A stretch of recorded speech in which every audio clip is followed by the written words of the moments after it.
Le Conseil des ministres s'est réuni ce mercredi 25 août 2021 sous la présidence de son Excellence M. Faure Osinbajo Nassimbe, président de la République. 2. Le Conseil a examiné un avant-projet de loi et 3.03, projet de décret. 3. Le Conseil a poursuivi l'examen de l'avant-projet de loi instituant l'assurance maladie universelle au Togo. 4. S'inscrivant dans le cadre des mécanismes d'inclusion prévus à l'axe 1 de la feuille de route gouvernementale, cette réforme vise à garantir l'accès de toutes les couches de la population à des soins de santé de qualité à travers un mécanisme de mutualisation des risques et de solidarité dans le financement. 5. Le Conseil a adopté un premier projet de décret portant approbation de la charte des très petites et moyennes entreprises, TPME. 6.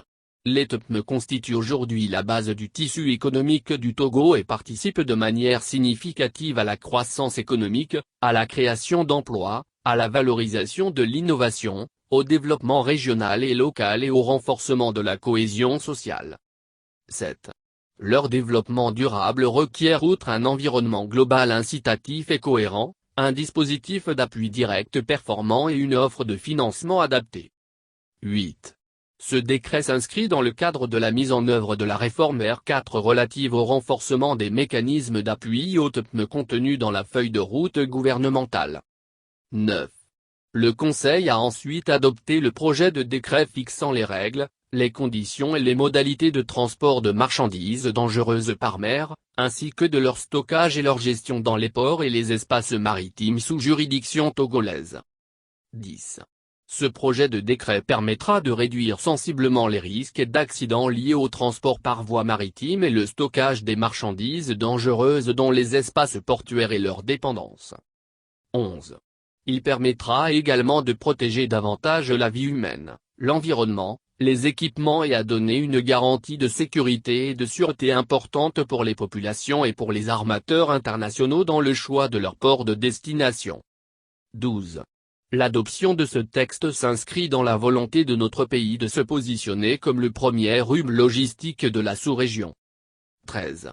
Le Conseil a adopté un dernier projet de décret portant création du Programme national d'accompagnement de la femme enceinte et du nouveau-né.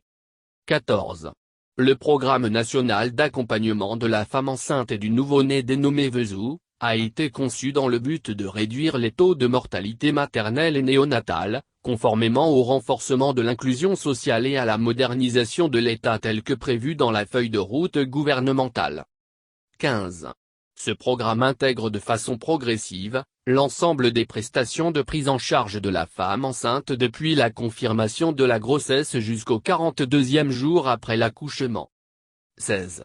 L'adoption de ce décret est dans la droite ligne des mesures de protection sociale en complément de mesures comme Chou l'Assure, l'assurance maladie portée par l'INAON et préfigure le dispositif d'assurance maladie universelle en cours d'examen.